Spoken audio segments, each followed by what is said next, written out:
সিরপটা দিয়ে ওরা এসেছিলেন? একটু আসুন। আর একটু যারা রোদে পড়েছেন ছাওয়ায় আসলে এই সাইডে চলে আসুন। ছাওয়া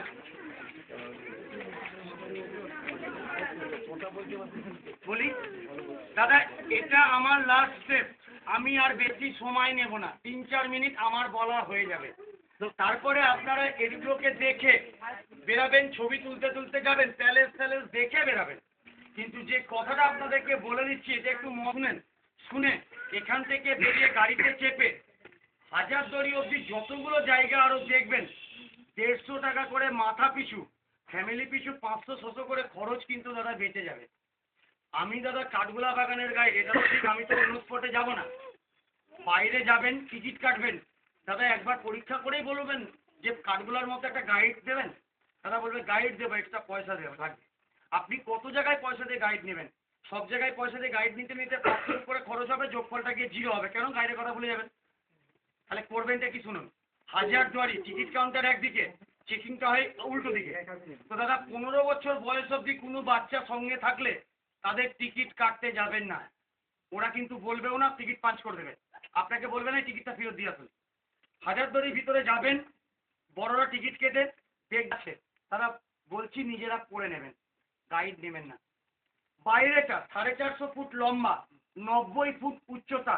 সিরাজদৌল্লা যখন মারা যায় তার 23 বছর পরে কাঠগোলা তৈরি হয়, কিন্তু হাজারদুয়ারি সিরাজের 84 বছর পর। মানে হাজারদুয়ারির থেকে কাঠগোলা 64 বছর আগে। 1000টা দরজা বলে হাজারদুয়ারি বলে, 900 আসল, 100 নকল দরজা আছে। কিন্তু এখানে কেউ জানেন এর আসল নামটা কি? বড় কুঠি।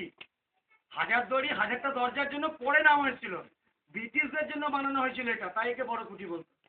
16 লাখ টাকা খরচা করে তৈরি হয়েছিল, 8 বছর সময় লেগেছিল। উল্টো দিকে ইমামবাড়ি আছে না? আপনারা একটা কথা মনে রাখুন এটা সম্বন্ধে, পশ্চিম বাংলার লম্বায় সব থেকে বড় ইমামবাড়ি হচ্ছে এটা।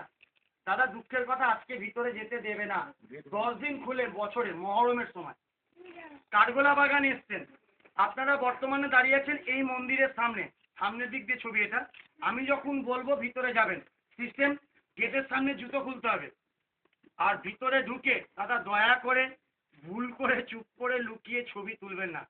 কেউ যদি স্টাফ ধরে নিল দাদা ক্যামেরা তুলে ফাইন করে দেবে, ঝামেলায় করতে যাবেন না। দেখবেন বেরাবেন, জুতো পরবেন, ছবি তুলতে তুলতে যান বাইরে। প্যালেসটা জুতো পায়ে দিয়ে ঢুকবেন, ওই দোতলা বিল্ডিং, জুতো খুলতে যাবেন না। কিন্তু দাদা আমি আপনাদেরকে সুড়ঙ্গ পথ বুঝিয়েছিলাম, মাটির তলায় নামার ইচ্ছা আছে? যদি থাকে এই জায়গাটা যেন মিস না হয়। আপনাদের নেক্সট গন্তব্য হচ্ছে এইটা, এখান থেকে বেরিয়ে ঘোড়াগাড়িওয়ালায় নিয়ে যাবে 600 মিটার দূরে জগৎ সেটের ট্যাক্সাল। সোনার কয়েনগুলো বানাতো এখান থেকে, মাটির তলায় নেমে ঘুরে ঘুরে সব দেখতে পাবেন। এটা কিন্তু ছাড়বেন না। এটা দেখার পর যাবেন রাজবাড়ি, রাজবাড়ি দেখে যাবেন আখড়া, আখড়ার পর যাবেন মির্জাফরের বাড়ি। এগুলো দেখানোর জন্য ওরা কিন্তু পয়সা নিচ্ছে দাদা, এগুলো সব পরপর করবে। এর ভিতরে সিরাজকে মেরে, আর এটা হচ্ছে নবাবদের কব্বর।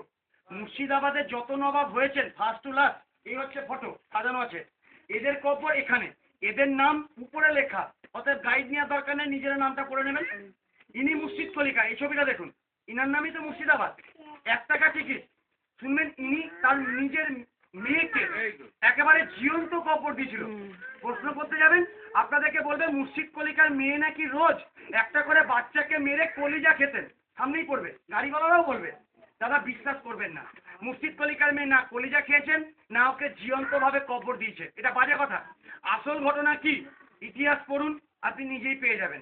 মুর্শিদ কলিকার কব্বর জানি না দাদা গাড়িওয়ালা যাবে কিনা, যদি আপনারা যান দেখতে তাহলে কামান ছাড়বেন না। কামানটা একটা ম্যাজিক, বাচ্চাদের ক্ষেত্রে মজা, কেন জানেন? সামনে থেকে পিছন দিক হাত মাপবেন পুরো 12 হাত, পিছন থেকে সামনে মাপবেন এটা 13 হাত, 1 হাত বাড়বে। এই কারণটা ধরায় আপনার বুদ্ধির খেলা, কেন বাড়ছে? 1 মাপ হবে না দাদা, আপনি যতই মাপুন সকাল থেকে বিকাল হয়ে যাবে, একদিকে 12 উল্টো দিকে হয় 12.5 নাহলে 13, বাড়বেই। ওটা ধরাই বুদ্ধির খেলা, ব্যালেন্সের ব্যাপার। আর লাস্ট সিরাজের কব্বর খোঁজবাজ, এটা নদীর ওই পারে আছে। কিন্তু দাদা সরি, এই সকাল থেকে যদি বিকাল অবধিও ঘুরেন পিছনের একটা জায়গাও যাবেন না। কেন?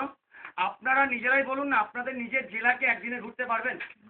মুর্শিদাবাদে 72টা জায়গা আছে, গাড়িওয়ালা 14টা বলেছে তো, পুরো 72টা ঘুরতে গেলে 5 দিন লেগে যাবে। এই 72টা জায়গার মধ্যে দেখবেন 10টা 62টাই যাবে বাদ। এই 72টা জায়গা, এই 18 জন নবাব, এদের ছিল 37 জন বেগম, কম বলছি হ্যাঁ, 1500 ছিল মেনগুলো, 3টে বাইজি, 13টা রানী, এই নিয়ে মুর্শিদাবাদ। এইগুলোকে যদি সব ভাবেন জানবো, কাউকে পয়সা দিয়ে গাইড নেব না, গাড়িওয়ালাকে স্পট ফাঁকি দিতে দেবো না, তাহলে একটা কাজ করুন, এখান থেকে বেরান, সব দেখে হাজারদুয়ারি যান, ভিতরে ঢুকুন, বেরানোর পথে লাইব্রেরিতে গিয়ে বলুন ফজলুল হকের লেখা তারাশঙ্কর বন্দ্যোপাধ্যায় সাহিত্যিকের হাতের ভেরিফাই একটা অরিজিনাল, গোটা মুর্শিদাবাদের একটা অরিজিনাল বই দেবেন, এই বইটাকে কিনে নেন, নবাবী মুর্শিদাবাদ, হাজারদুয়ারি ছবি থাকবে কোনায়, হীরাবাই,